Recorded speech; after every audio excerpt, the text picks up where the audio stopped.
Hello बच्चों। सो ये question है जेई मींस 2025 का। क्वेश्चन में बोला गया है the compound which give positive Fehling test. आपको कंपाउंड गिवन है ABCDE। आपको बताना है इसमें से पॉजिटिव फेलिंग टेस्ट कौन कौन देगा। आइए क्वेश्चन के कॉन्सेप्ट पे आएंगे।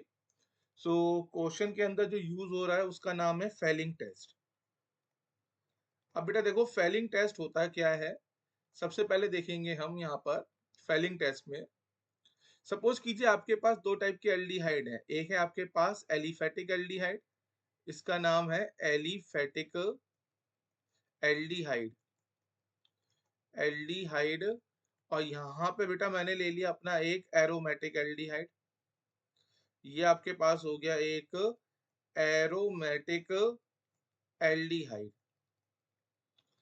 अब आपने इसकी रिएक्शन करा रखी है फेलिंग सॉल्यूशन के साथ। मैं बता दूंगा फेलिंग सॉल्यूशन क्या होते हैं। आपने रिएक्शन किसके साथ कराई है? फेलिंग सॉल्यूशन के साथ। तो क्या होगा बेटा, जो हमारे पास एलिफेटिक एल्डिहाइड होगा, मतलब वो कंपाउंड जिसमें CHO ग्रुप जुड़ा होगा एक sp3 कार्बन के साथ, तो वो तो बेटा यहाँ पे क्या कर जाएंगे, रिएक्शन। पर जो हमारे पास एरोमेटिक एल्डिहाइड होंगे, मतलब जब CHO ग्रुप जुड़ा होगा एक एरोमेटिक या बेंजीन की रिंग से, वो फेलिंग सॉल्यूशन के साथ रिएक्शन नहीं करते हैं। आपको समझ में आया? अभी बताएंगे रीजन क्या है इसका। उसके बाद पॉइंट नंबर 2 बेटा, एल्डिहाइड में सपोज करो एल्डिहाइड में कौन से एल्डिहाइड रिएक्ट कर रहे हैं? एलिफेटिक एल्डिहाइड रिएक्ट कर रहे हैं। पर बेटा जो कीटोन होते हैं, जो हमारे कीटोन होते हैं, ketone do not react with Fehling solution. Fehling solution होता क्या है बेटा? जो आपका फेलिंग सॉल्यूशन होता है ये दो सॉल्यूशन से मिलके बना है। जरा देखो यहाँ पे, जो हमारा फेलिंग सॉल्यूशन होता है उसके अंदर बेसिकली दो सॉल्यूशन होते हैं। एक होता है हमारे पास Fehling solution A, Fehling solution A, एक होता है हमारे पास Fehling solution B, Fehling solution B.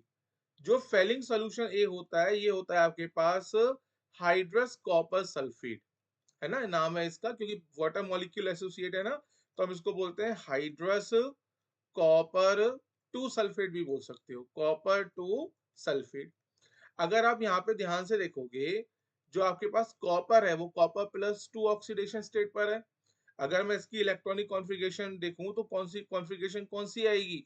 D9 configuration आएगी। और कोऑर्डिनेशन कंपाउंड के अंदर आपने पढ़ा होगा, जो D9 कॉन्फ़िगरेशन होती है उसका कलर क्या होता है? ब्लू कलर होता है। इसका मतलब फेलिंग सोल्यूशन ए का जो कलर होगा वो ब्लू कलर होगा। अब जो हमारे पास फेलिंग सोल्यूशन बी होता है, ये हमारे पास होता है सोडियम पोटेशियम टार्ट्रेट का सोल्यूशन। बना देता हूं मैं इसका स्ट्रक्चर भी, नाम भी लिख दूंगा मैं इसका। इसको हम बोलते हैं sodium potassium tartrate. Sodium potassium tartrate.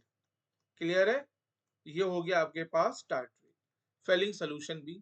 अब देखो होगा क्या, जब आपके पास एक एलिफेटिक एल्डिहाइड होता है, तो आपने फेलिंग सोल्यूशन ए लिया जिसने सप्लाई करी कॉपर 2+ एक्वस की, और कलर इसका कैसा है? इसका कलर होगा हमारे पास ब्लू कलर, है ना। और साथ में बेटा हम यहाँ पे जो मीडियम लेंगे वो लेंगे एल्केलाइन मीडियम।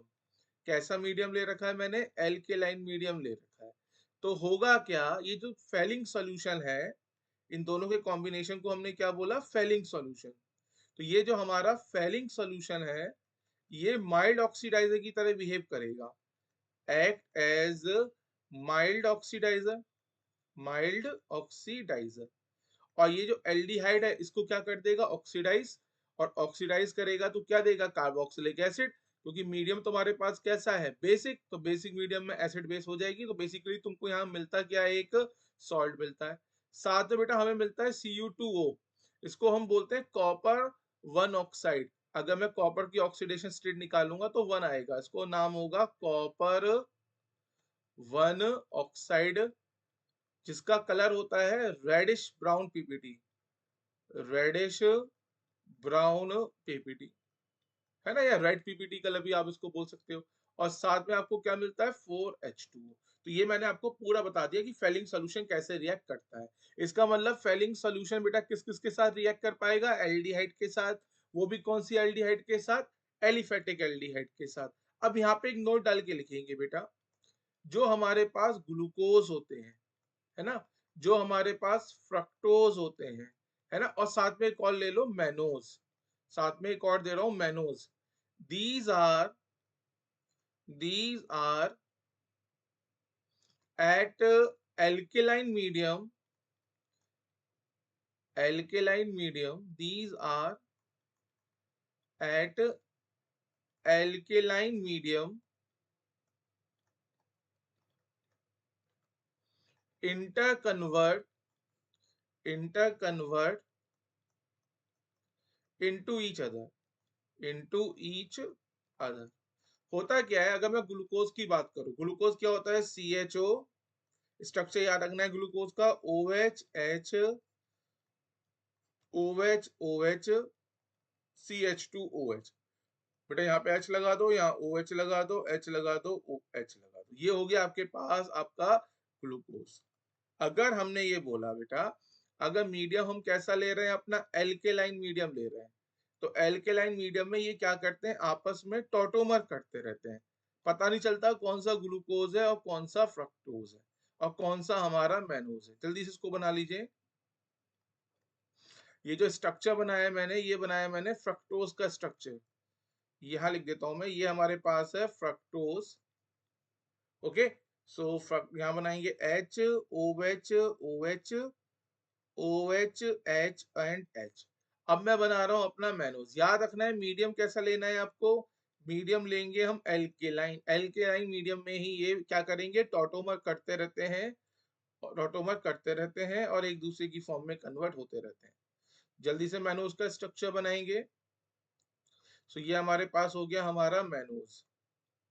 तो मैनोज में आ जाएगा हमारे पास OH OH OH OH। अभी मैं आपको एक तरीका बताऊंगा यहाँ पे, आप उसको ध्यान रखना।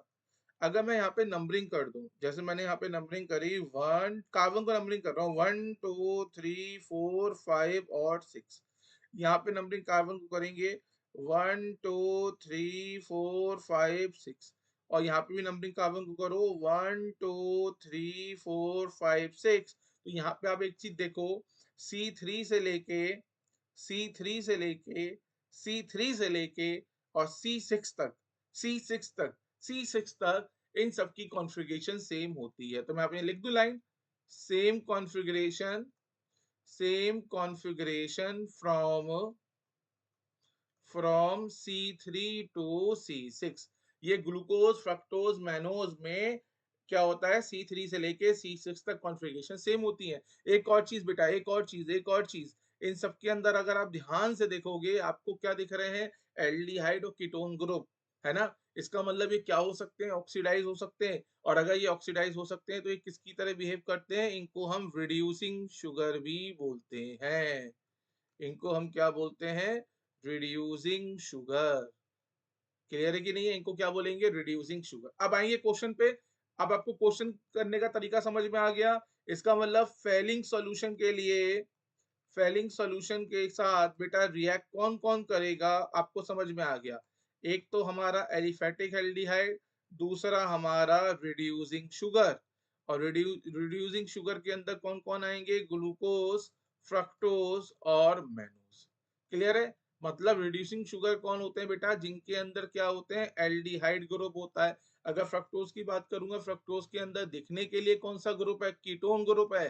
पर ये कीटोन ग्रुप क्या कर रहा है, ये टॉटोमर कर रहा है बेसिक मीडियम में, और खुद को किस में कन्वर्ट कर रहा है, एल्डिहाइड में कन्वर्ट कर रहा है। इसलिए ये भी फेलिंग सोल्यूशन के साथ रिएक्ट कर जाता है। आइए क्वेश्चन के ऑप्शन से आके अब इसको समझो। जैसे कि बेटा मैं यहाँ पे आता हूँ, देखो जरा, ऑप्शन नंबर ए पे आओ। तो क्या ऑप्शन नंबर ए हमारा सही होगा, देखिए ऑप्शन नंबर ए के अंदर अगर आप देखोगे CHO जुड़ा हुआ है एक बेंजीन की रिंग से, ये तो एक एरोमेटिक एल्डिहाइड है, ये फेलिंग सोल्यूशन के साथ रिएक्ट नहीं करेगा। ऑप्शन नंबर बी पे आओगे बेटा, ऑप्शन नंबर बी में आपको एक कीटोन ग्रुप दिख रहा है, ये फेलिंग के साथ रिएक्ट नहीं करता। याद रखना, कीटोन होना चाहिए पर किसके अंदर, रिड्यूसिंग शुगर के अंदर, क्योंकि वो वहां पे बेसिक मीडियम में क्या कर लेता है, टॉटोमर करके चला जाता है एल्डिहाइड पे। अब जो ऑप्शन नंबर सी है, अब ये बड़ा अच्छा ऑप्शन है, देखो जरा इस ऑप्शन नंबर सी में बेटा, ये आपको क्या बना रखा, अगर मैं यहाँ पे नंबरिंग कर, नाम फिर से स्ट्रक्चर बनाऊं, तो ये है CH2OH, जिससे जुड़ा है एक कीटोन, तो ये बनाया मैंने कीटोन। उसके बाद जोड़े बेटा CHOH। तो यहाँ पे जरा जल्दी से बना देता हूं मैं, HOH, फिर एक कार्बन, OH। आपको अभी खुद चमकने लगेगा, अरे सर ये तो फ्रक्टोज बना हुआ है। ये क्या बना हुआ है सर? ये तो फ्रक्टोज बना हुआ है। और फ्रक्टोज तो आपने अभी बताया था, क्योंकि फेलिंग सॉल्यूशन के अंदर मीडियम कैसा होता है, बेसिक। देखो जरा, जब फेलिंग सॉल्यूशन मैंने पढ़ाया था, रिएक्शन पढ़ाई थी, मीडियम क्या ले रखा था, बेसिक। तो साहब बोलोगे सर बेसिक मीडियम में ये खुद को किस में कन्वर्ट कर देगा, ग्लूकोज में। क्योंकि ये कर क्या रहा है, ये बेसिक मीडियम में कर रहा है टोटूमर। और ग्लूकोज के अंदर कौन सा ग्रुप है, एल्डिहाइड ग्रुप है, और ये फेलिंग सॉल्यूशन के साथ रिएक्शन कर जाएगा। समझ में आया? तो सी हमारा करेगा। अगर मैं डी की बात करूंगा, एल्डिहाइड जुड़ा हुआ है sp3 कार्बन से, मतलब एलिफेटिक एल्डिहाइड है, ये भी रिएक्ट करेगा। और ई की बात करेंगे, भले ही आपको यहाँ पे बेंजीन की रिंग दिख रही है, पर बीच में एक CH2 है।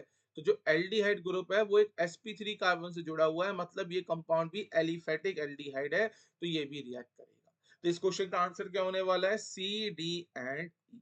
सो C, D, E will be the answer of this question, correct answer. I hope आपको क्वेश्चन समझ में आया होगा बच्चों। Thank you.